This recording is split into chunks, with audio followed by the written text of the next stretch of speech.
Greetings all, everyone, anyone, and probably no one. Um, well, I wasn't sure whether or not I was gonna do a video on this because I don't know. It just seems like this one's sort of been done to death, but not.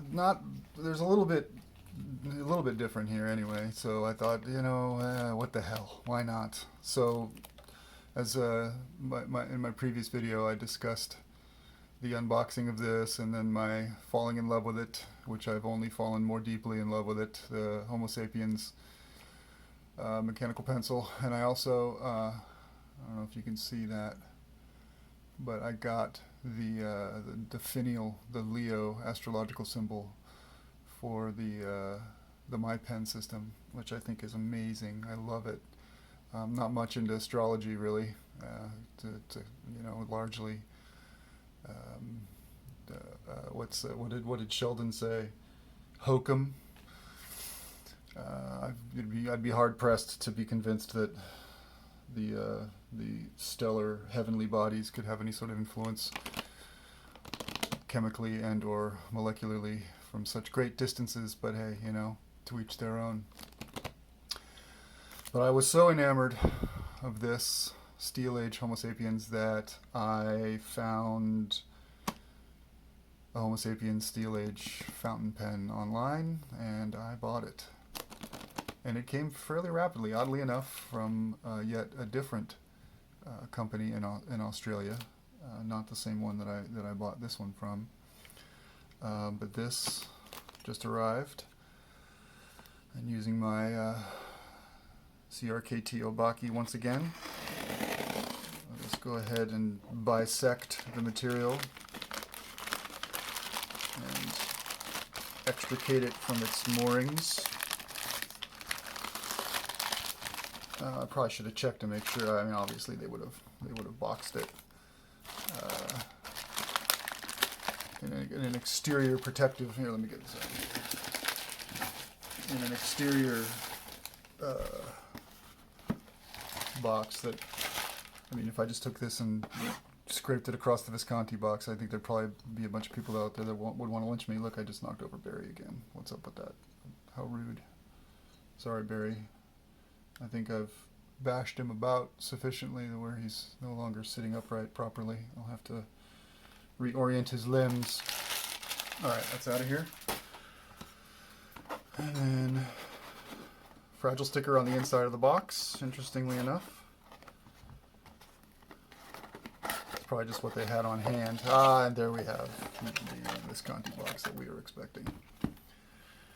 Okay. I'm not going to dwell too much on any of this business. I find it when I watch other people's videos at this point, I find the drawing out of the unboxing to be tedious. But I will indulge in my customary celebratory shot of fine liquor. Today we have Mezcal, a member of the tequila family to a certain extent. This is the kind with the worm in it at the bottom. Nope, there he is. He's in there. I don't know if you can see him floating about. Perhaps, yeah, there he is.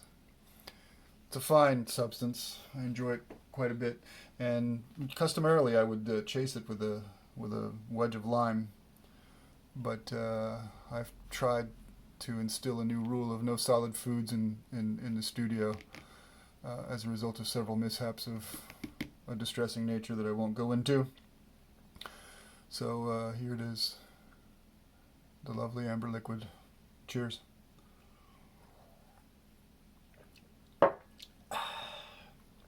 So chasing with the lime Perrier in lieu of the lime wedge.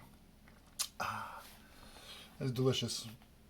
Absolutely delicious. As a matter of fact, I think I'll pour myself another one, but I won't drink it right now. Said I wasn't going to draw this out, and here I am, drawing out. All right. There he is. There he is in his condom, in his body bag. And it's the extra fine. I got this in an extra fine after doing much research. There was a choice. They had a medium, they had a fine, and they had an extra fine. And I went with the extra fine after reading that the nibs are incredibly wet, and I do like an extra fine nib. If I do any more videos on my fountain pens, I'll discuss it, the different tips and the different ways that I utilize them. Right out of the box, I see exactly the same thing that I saw in my pencil. The material, the basaltic lava material, is ashy. It's got a white cast to it, and that freaked me out at first. I did not care for it, but